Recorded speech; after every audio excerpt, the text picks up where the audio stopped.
துயர சம்பவம் தொடர்பாக நீதிபதிகளின் உத்தரவு குறித்து அவதூறு பரப்பியதாக 3 நபர்கள் கைது செய்யப்பட்ட நிலையில் அவர்கள் மன்னிப்பு கோரும் வீடியோவை போலீசார் வெளியிட்டுள்ளனர். அதனை தற்போது பார்க்கலாம். என் பேர் கண்ணன். நான் புதுக்கோட்டை மாவட்டம் பிள்ளமங்கலத்தில் இருக்கிறேன். நான் 12ஆம் வகுப்பு படிச்சிருக்கேன். 12ஆம் முடிச்சுட்டு வண்டி வாங்கி ஓட்டினேன். டாடா ஏசி வாங்கி ஓட்டும்போது வேலை பார்க்கும் ஃப்ரீயாக இருக்கிற நேரத்தில் இன்ஸ்டாகிராம் யூஸ் பண்ணுவேன். இன்ஸ்டாகிராமில் பாலிமர் நியூஸ் பார்ப்பேன். கடந்த 27ஆம் தேதி கரூரில் நடந்த துயர சம்பவத்தை இன்ஸ்டாகிராமில் பார்த்தேன். இன்ஸ்டாகிராமில் பார்க்கும்போது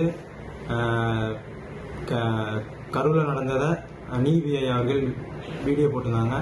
நான் விஜய் ரசிகர்ன்றதால நீதிபதி ஐயாவை தவறான கருத்து போட்டிருந்தேன்.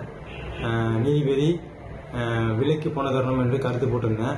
அந்த கருத்து போட்டதுனால என்னை கைது பண்ணிட்டாங்க. அதனால நான் மன்னிப்பு கேட்டுக்கிறேன் நீதிபதி ஐயா கிட்ட. இந்த மாதிரி நியூஸை யாரும் பண்ணாதீங்க, அவதூறும் பரப்பலன்னா சோசியல் மீடியாவில் இந்த மாதிரி வேலை யாரும் செய்யாதீங்க. இதனால என்னை கைது பண்ணி கூப்பிட்டு வந்துட்டாங்க. அதனால நான் நீதிபதி ஐயாட்ட மன்னிப்பு கேட்டுக்கிறேன். என் பேர் டேவிட். கிருஷ்ணகிரி மாவட்டம் பருகூர் தாலுகா புஷ்நாயக்னூரில் இருக்கேன், வசித்து வரேன். நான் பெங்களூரில் சேல்ஸ் எக்ஸிக்யூட்டிவ் ஷோரூமில் ஒர்க் பண்ணுறேன். இப்போ டிவிகே ஃபேனா, டிவிகே ரசிகர் விஜய் ஃபேனாக இருக்கேன். நான் டிவிகேலையும் கட்சிக்கு சேரத்துக்கு விண்ணப்பிச்சிருக்கேன்.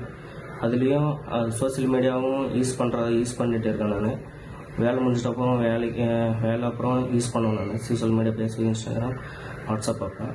அப்போ கரூர் சம்பவம் நடந்தப்போ 27 அன்னைக்கு அது நடந்ததுக்கு அதுக்கு நீதிமன்ற உத்தரவுப்படி சோசியல் மீடியாவில் அந்த நியூஸ் எல்லாம் பார்த்தேன். நான் அதுக்கு தவறான அசிங்கமான கமெண்ட்டு போட்டிருந்தேன்.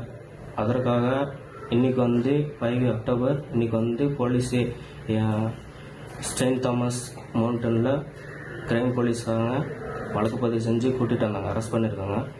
இதனால் யாரும் பொதுமக்கள் யாரும் தவறான செயல்கள்லாம் ஈடுபடக்கூடாது, போஸ்ட்டும் போடக்கூடாது, எந்த குற்ற செயலும் ஈடுபட வேணாம். இதுக்கு வருத்தம் தெரிவிச்சுக்கிறேன். சார், இந்த மாதிரி யாரும் பண்ண